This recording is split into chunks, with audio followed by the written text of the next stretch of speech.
राधे राधे दोस्तों, आज हम आपको सुनाएंगे श्राद्ध पक्ष में कही जाने वाली धोधाबाई की कहानी। अगर आप हमारे चैनल पर नए हैं तो प्लीज़ हमारे चैनल को लाइक करें, सब्सक्राइब करें और शेयर करें। एक सेठ सेठानी थे। उनके एक बेटा और एक बेटी था। बेटी का नाम धोधाबाई था। घर में खूब धन धान्य था। एक दिन सेठ सेठानी इस दुनिया से चल बसे। उसके बाद जब श्राद्ध पक्ष आया तब सेठ के बेटे ने अपनी पत्नी से कहा कि मैं हरिद्वार जाऊंगा और तुम मेरे पीछे मेरी बहन को बुलाकर 15 दिन तक भोजन करवाना। सामान जितना कहोगी उतना लेकर आ जाऊंगा। घी के डिब्बे, चावल का कट्टा आदि सब सामान घर में लाकर उसने रख दिया और वह हरिद्वार श्राद्ध करने के लिए चला गया। तभी भाभी बोली कि मेरी बहन का नाम पौधा है और उनकी बहन का नाम धोधा है। धोधा को भोजन ना करवाकर पौधा को भोजन करवा दूंगी। और वह 15 दिन तक का भोजन करने के लिए कहकर अपनी बहन को बुला लिया।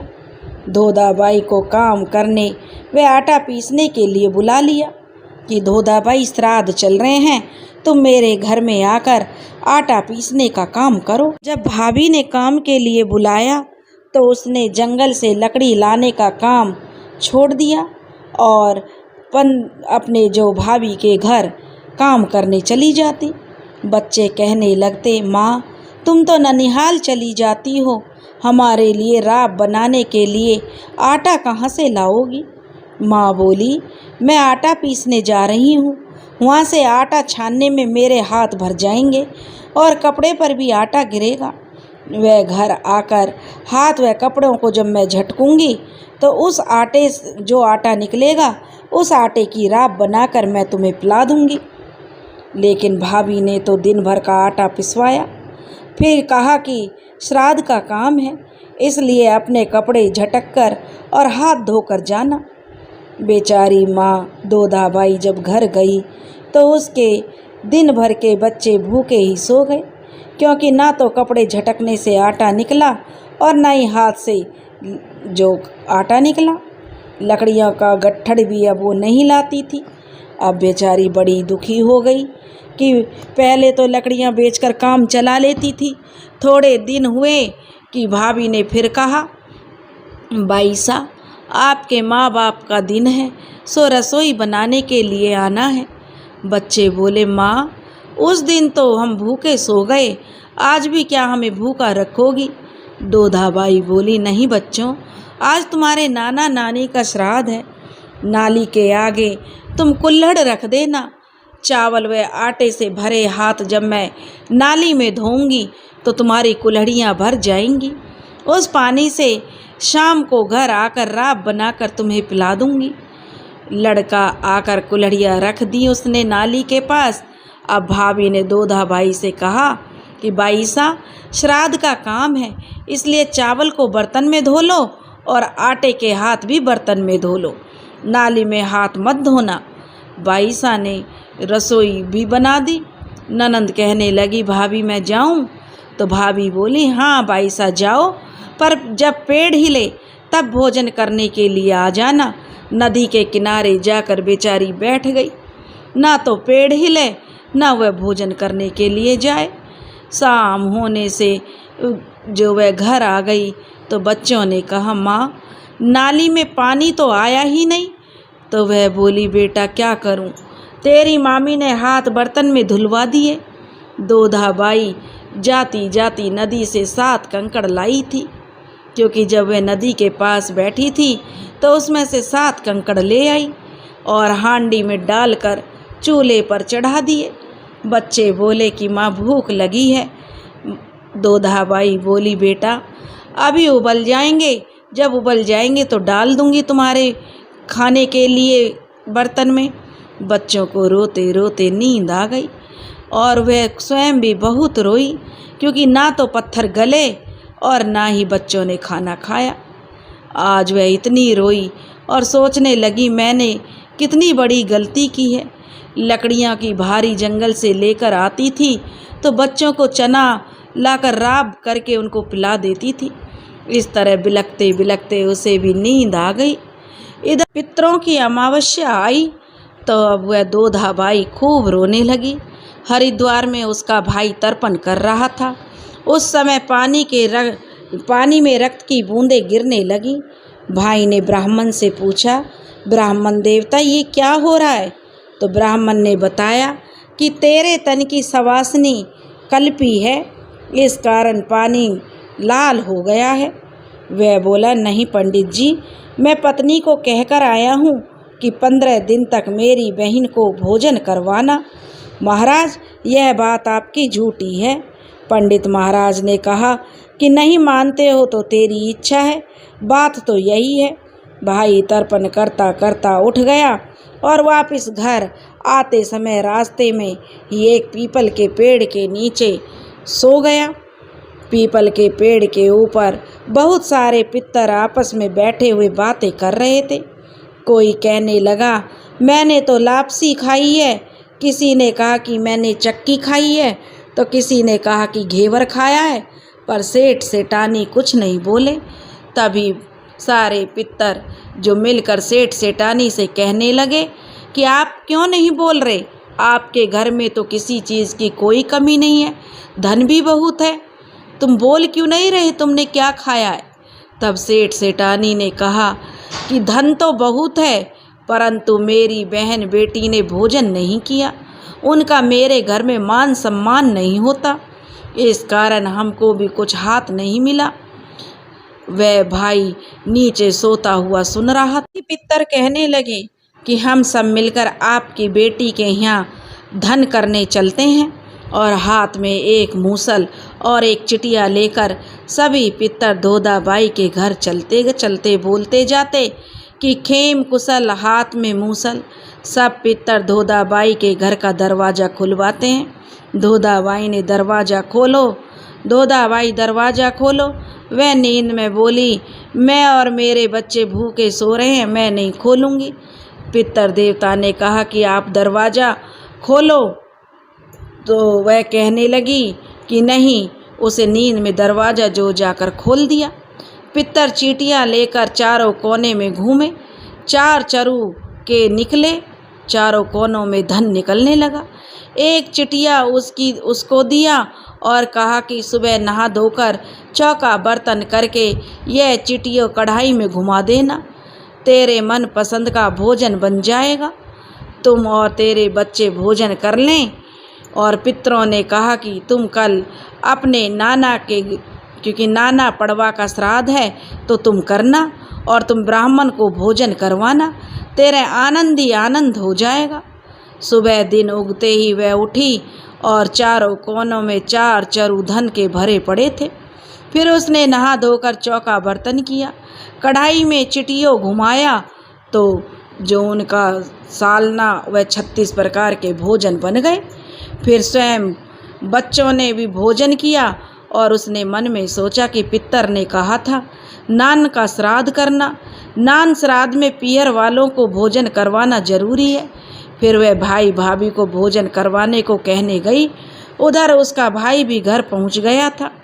दोधा बाई ने भाभी से कहा कि मैं नान श्राद्ध कर रही हूँ, जो मेरे घर आप भोजन करने के लिए आना। तो भाभी ने कहा, आ जाऊंगी बाईसा, लेकिन मैं अकेली नहीं हूँ, मेरा तो बहुत बड़ा परिवार है। बाईसा ने कहा कि सभी को लेकर आप जरूर आना। नान श्राद्ध के दिन भाभी अपने परिवार से लेकर चली गई और कहा कि चलो खाना खाने चलो। कल तो वह भूख से मर रही थी, लेकिन आज सभी को खाना खिलाने के लिए न्योता देकर गई है। भोजन नहीं कराएगी तो मेला देखकर तो आएंगे ही, चलो तो सही। दोधा बाई को पितरों ने कहा, जैसे जैसे चीटियों घुमा दिया, जिससे खूब सारा भोजन बन गया। भाभी के परिवार ने खूब भोजन किया और खूब मौज मस्ती की और भोजन करके घर को गए। दोधा बाई तो घर की साफ सफाई कर और खा पी कर सो गई। दूसरे दिन भाभी के घर से बुलावा आया, बाईसा आप सभी खाना खाने के लिए आना। दोधा बाई बच्चों को समझाकर लेकर गई। ननिहाल में भोजन नहीं करना, जेब से मेवा निकाल कर खा लेना। बाईसा खाना खाने के लिए गए। भाभी ने बजोट बिछाया, गद्दी बिछाई और थाली में अच्छा अच्छा भोजन परोस कर लाई। बाईसा ने कहा कि एक थाली और लाओ भाभी। भाभी बोली कि ज़्यादा खाना नहीं परोसा है, इसमें से क्या निकालोगी। तब बाईसा कहने लगी, आप तो भोजन करो। वह अपने सारे गहने उतार कर खाली थाली में रखती है और कहती है कि भोजन करो मेरे हार, भोजन करो मेरे डोरा कंठी, भोजन करो गोखड़ो चूरी, भोजन करो मेरी पूजा अंगूठी पूंजी अंगूठी। बच्चे भी जेब से मेवा निकाल कर खाने लगे। सब भाभी कहने लगी कि भानु साहब पागल हो गए हैं, यह क्या कर रहे हैं। ननंद बोली कि हाँ भाभी, यह पागल हो गए हैं। आपने तो मेरे गहने को भोजन करने के लिए कहा, हमें भोजन करने के लिए नहीं कहा। वही दिन थे माँ बाप के श्राद्ध पर बर्तन में हाथ धुलवाए, आज ये दिन है। भाई सब सुन रहा था लेकिन बोला कुछ ना। बाईसा अपने घर चली गई। पीछे से भाई पत्नी से कहने लगा कि तेरे पिता के घर में आग लग गई है, कुछ ना कुछ डाल कर दे दे। खाने के लिए भी उनके घर में दाना नहीं बचा, पहनने के लिए कपड़े नहीं हैं, मैं पहुंचा आऊँगा। तो वह बोली अपने पति से कि गाड़ी ले आओ और उसमें सामान मैं भर दूंगी। गेहूं की बोरी, बोरी के ऊपर घी की चरी रख दी उसने, गुड़ की भेलियाँ और भेलियों पर ही कपड़े रख दिए। एक हीरो का कुल्हड़िया भरकर अपने बेटे को दे दिया कि नाना जी को जाकर दे देना और किसी को मत बताना। गाड़ी लेकर भाई दोधा बाई के घर चला गया। रास्ते में बेटे ने कहा कि पिताजी, यह तो दोधा बुआ का घर है, ननिहाल नहीं आया। तो भाई कहता है कि चुप बैठ और मुझे प्यास लगी है। और कहने लगा, बहन दरवाज़ा खोल। बहन ने दरवाज़ा खोल दिया। भाई ने गाड़ी से भरा हुआ सामान बहन के घर पर खाली कर दिया। गुड़ घी के डिब्बे रख दिए। रुपए पैसे का कुल्हड़ा बेटे से छीनकर बहन को दे दिया और बीती बातों के लिए क्षमा मांगी। बेटा भागता हुआ अपनी माँ के पास गया और बोला, माँ, पिताजी तो नाना के घर नहीं लेकर गए, वह तो दोधा बुआ के घर लेकर गए हैं। यह सुनकर भाभी घर में झाड़ू निकालती हुई अपनी छाती पीटने लगी। गेहूं की गाड़ी दोधा की छाती में धम, घी का घड़ा दोधा की छाती में धम, गुड़ की भेली दोधा की छाती में धम। दोधा के भाई ने देखा पर उसने कोई परवाह नहीं की। कुछ दिन बीतने के बाद एक दिन वह अपने पति से कहने लगी कि देखो जी, मेरी आंखों में दर्द है, इसलिए आपकी बहन और भांजे को बुला कर लाओ और उन्हें सफ़ेद ओढ़ा कर लाओ, सिर मुंडवा कर काले हाथ पैर करके गधे पर बैठा कर लाओ। जब मैं यह देखूंगी तब मेरी आंखें ठीक हो जाएंगी। भाई भी कम नहीं था, वह ससुराल जाकर उदास होकर बैठ गया। तभी उसके ससुराल वाले पूछने लगे कि आज कुंवर साहब कैसे आए हैं और उदास क्यों हैं। जब वह कहने लगा कि आपकी बेटी की आंखों में दर्द हो रहा है और उसने कहा है कि मेरे भाई और पिताजी को काला हाथ पैर करके सिर मुंडवाकर सफ़ेद कपड़ा ओढ़ाकर और गधे के ऊपर बैठाकर गाजे बाजे के साथ लेकर आओ तो मेरी आंखें ठीक होंगी। और वह सभी जो उसके भाई और पिता करने के लिए तैयार हो गए और सभी तैयार होकर गधे के ऊपर बैठकर गाजे बाजे से रवाना हो गए। गाजे बाजे की आवाज़ सुनकर वह जल्दी से उठकर बाहर देखने आई तो भाई बोला, देख बंदा की चेरी, अम्मा तेरी के मेरी। यह देखकर वह बहुत दुखी हुई पर वह चुप नहीं रही। फिर एक दिन उसने कहा कि मेरी सखी सेली का व्रत है, इसलिए आप मुझे जंगल से एक डाली लाकर दो। वह डाली लाया तो डाली को चौक में लगाकर वह पूजा करने लगी। फिर बोली कि मैं आपको पूजती हूँ शाखा सहेली, आप मर जाओ सासू दोए नंदोली। अब यह सब भाई देख रहा था। वह कहने लगा, मैंने भी तेरी तरह व्रत रखा है, मेरा भी ऊब खटाला का व्रत है। और वह दिन भर भूखा रहा। फिर जंगल से डाली लाया और उसी तरह चौक में लगा कर कहने लगा, मैं आपको पूछता हूँ, ऊब ऊब खटोला, मरना ससुर दोए साला। उसकी पत्नी बोली, आप मेरे बाप और भाई को क्यों मार रहे हो? तब वह गुस्से में लकड़ी लेकर चोटी पकड़कर अपनी बीवी को धमकाता है कि तुम कहती हो कि मेरी बहन को 15 दिन का श्राद्ध है और भोजन करवाया है तुमने उसे, तुम इतनी झूठ क्यों बोली? मैं सब जानता हूँ। जब मैं वहाँ पर तर्पण कर रहा था तब पानी रक्त से लाल हो गया। तुमने ऐसा काम क्यों किया? तो मेरे सारे पितर भी जो भूखे ही रह गए। फिर उसने अपने पति के पांव पकड़कर माफ़ी मांगी कि अब ऐसी गलती कभी दोबारा नहीं करूँगी।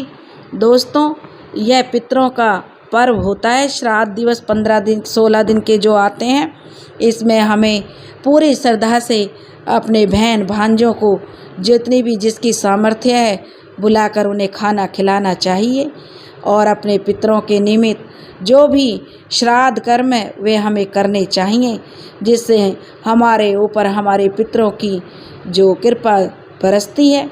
अगर आपको हमारी कहानी पसंद आई हो तो प्लीज़ हमारे चैनल को लाइक करें, सब्सक्राइब करें और शेयर करें। राधे।